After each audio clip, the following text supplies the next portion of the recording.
हम भारत की भी बात करें तो वो तो अपनी फौज की अगर कोई कमजोरी हो भी तो उसको छुपाते हैं, बहुत सपोर्ट करते हैं कि जी अगर हम, वो कहते हैं अगर हमारी फौज ना होती तो हम इतने मजबूत ना होते। तो हम एज अ पाकिस्तानी हम अपनी फौज को क्यों सपोर्ट नहीं करते? क्या ये चीजें सब हम, हमारे पास कोई प्रूफ है इन सब बातों का? हम कोई दावा कर सकते हैं कि ये बात सच है, सिर्फ फैलाई भी नहीं है? देखें, इंडिया की आर्मी कोई अस्करी सीमेंट नहीं चलाती, कोई शादी हॉल नहीं चलाती, कोई जमीनों पे कब्जे नहीं करती, कोई डीएचए नहीं बनाती, कोई बहरिया टाउन बना के एक दुनिया के करप्ट तरीन जाहिल तरीन इंसान को मलिक रियाज बना के पाकिस्तान का अमीर तरीन आदमी नहीं बनाती भारतीय फौज। भारत की फौज को मैं सलाम करता हूं सिर्फ एक बात पे कि वो अपने कॉन्स्टिट्यूशन, अपनी पॉलिटिकल लीडरशिप के ऑर्डर्स को फॉलो करती है। हमारी आर्मी तो बेगैरत है। हमारी आर्मी को हम सपोर्ट करेंगे जिसने हमारे अपने भाइयों को मारा है।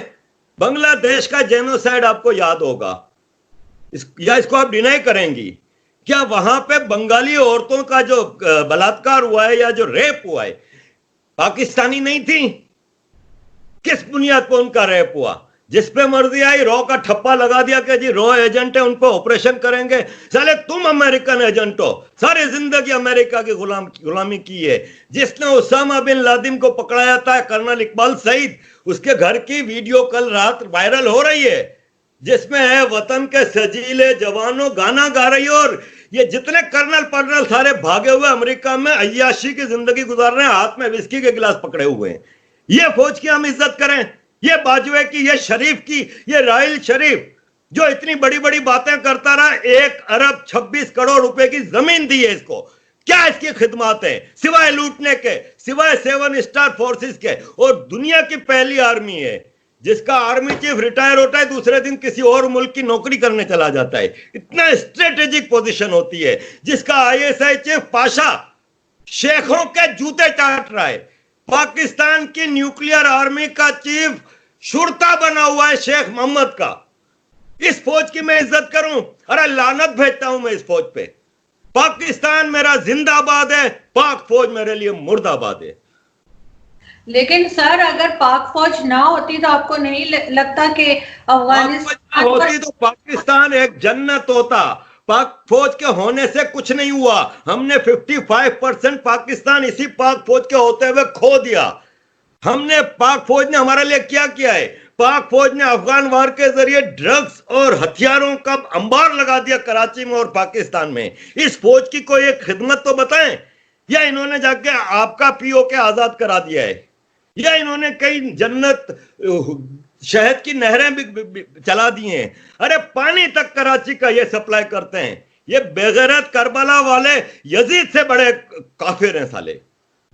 तो सर आपको लगता है कि कभी हमारी, जैसे हमारी जो अदालतें हैं, जो या हमारे जो लोग हैं, जो नैब है, वो जिस तरह से पॉलिटिशियन से पूछते हैं कि पैसा कहाँ से आया, ये चीज कहाँ से ली, आपको लगता है कभी ये सारे सवालात हम जजेस से और रिटायर्ड फौजियों से कर पाएंगे?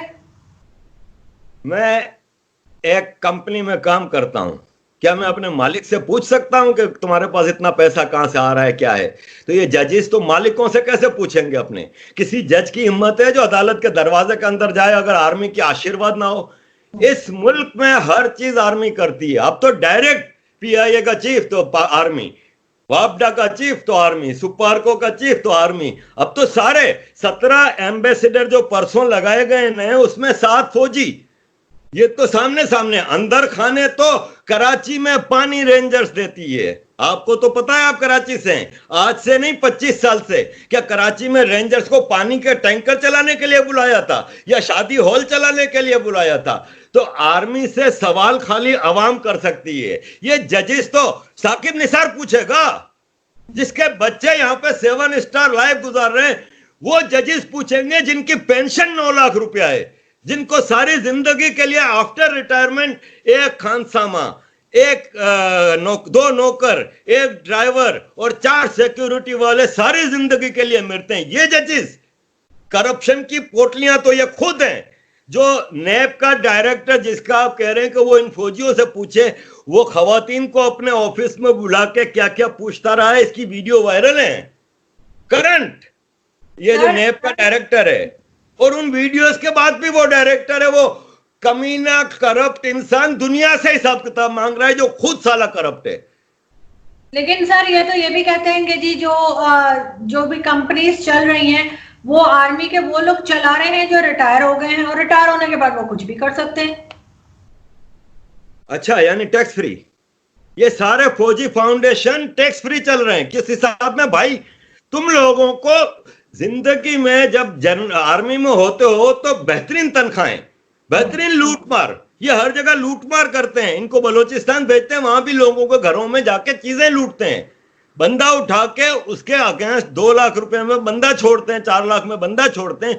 ये सारी जिंदगी कमाते हैं। इसके बाद 5 स्टार पेंशन, मेरे पास फिगर्स कहीं लिखे हुए हैं इसी बजट में कि 111 अरब थे शायद सिविलियन पेंशन के लिए, 400 अरब इनकी पेंशन के लिए। इनको पेंशनें दो। ये अमेरिका, ऑस्ट्रेलिया में सारे फौजी बैठे हुए हैं, कनाडा में। मेरी अभी परसों एक आदमी से कनाडा में बात हो रही थी, वो कहता है जिस इलाके में रहता हूं, कहता है सारी फौज बैठी हुई है, सारे रिटायर्ड जनरलों के, किसी का बच्चा रह रहा है, कोई खुद रह रहा है। ये सब माल बना रहे हैं। इसके बाद भी टैक्स फ्री चैरिटी फंड में इनको हम 100 कंपनियां खोल दें, नंबर 1। नंबर 2 ये कि ये धंधा करने के लिए फौजी नाम इस्तेमाल नहीं कर सकते। क्यों नाम इस्तेमाल कर रहे हैं?